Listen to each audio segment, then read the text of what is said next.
Saudara-saudari yang terkasih dalam Kristus, berapa banyak orang yang mencari kebahagiaan menurut versinya, menurut pemikirannya, menurut konsepnya. Dan ternyata kebahagiaan yang dicari, sebagian besar orang justru berfokus pada memenuhi kebutuhan dan kepentingan serta kesenangan sendiri. Merasa senang, merasa gembira, keperluannya atau kebutuhannya dipenuhi, orang merasa selalu terhibur, orang lepas dari apa yang disebut dengan derita. Dan ternyata itu adalah sampai kepada bukan kebahagiaan yang sejati, tapi penuhan akan kepentingan-kepentingan dan urusan sendiri.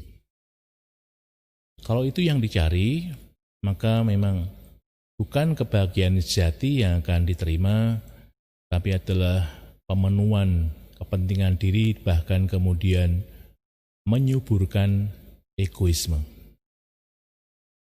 Sementara kita mendengar ajaran Yesus yang sangat penting bagi kehidupan orang, yaitu agar supaya orang mempunyai relasi yang baik dengan Tuhan, suci hatinya, miskin di hadapan Allah, dan orang yang mempunyai sikap-sikap yang baik terhadap sesama, murah hati, pembawa damai, dan yang lain-lain, yang pada dasarnya adalah mengasihi.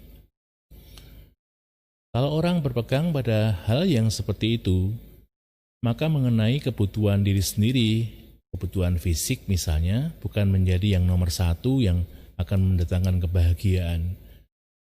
Bukan menghindari derita, yang dianggap sebagai kalau tidak menderita itu lalu berbahagia. Kalau orang sungguh-sungguh memegang prinsip-prinsip hidup seperti itu, maka kebahagiaan yang sejati akan diterima, bahkan tidak hanya kebahagiaan di dunia ini, tapi bahkan kebahagiaan di surga setelah kehidupan ini berakhir.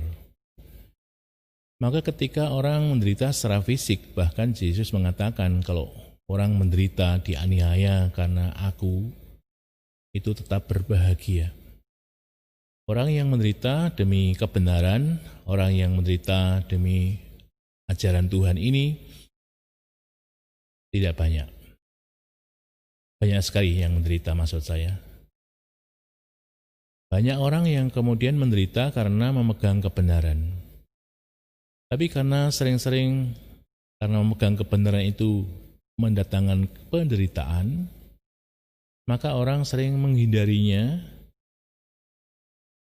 Orang memegang yang lain, memberi kesaksian yang tidak betul, menipu, tidak jujur, macam-macam hal. Yang ujung-ujungnya adalah mementingkan diri sendiri. Sementara memegang kebenaran itu sungguh tidak begitu mudah, dan tidak banyak orang yang bisa memegangnya secara konsisten dan konsekuen. Memegang terus-menerus, tidak pernah dilepas, dan memegang terus-menerus tanpa melihat risiko yang mengancamnya. Karena berpendapat atau berpikiran, berprinsip bahwa memegang kebenaran ini adalah jalan menuju kepada kebahagiaan. Terlebih kita sebagai orang-orang beriman akan Kristus kadang-kadang juga menderita karenanya.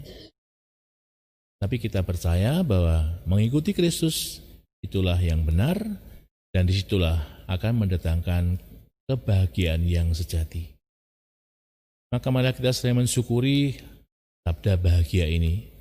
Kita mohon agar supaya kita berani untuk memegangnya.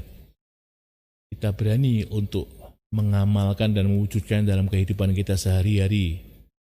Meskipun kadang-kadang mendatangkan derita, mendatangkan pengorbanan bagi diri kita sendiri. Sekaligus kita juga mohon agar supaya dengan memegang kebenaran yang sejati ini, selain kita mengharapkan kebahagiaan yang sejati yang datang, tapi sekaligus juga memberikan kesaksian pada orang lain bahwa inilah yang harus dipegang, inilah yang benar, inilah yang mendatangkan kebahagiaan yang sejati.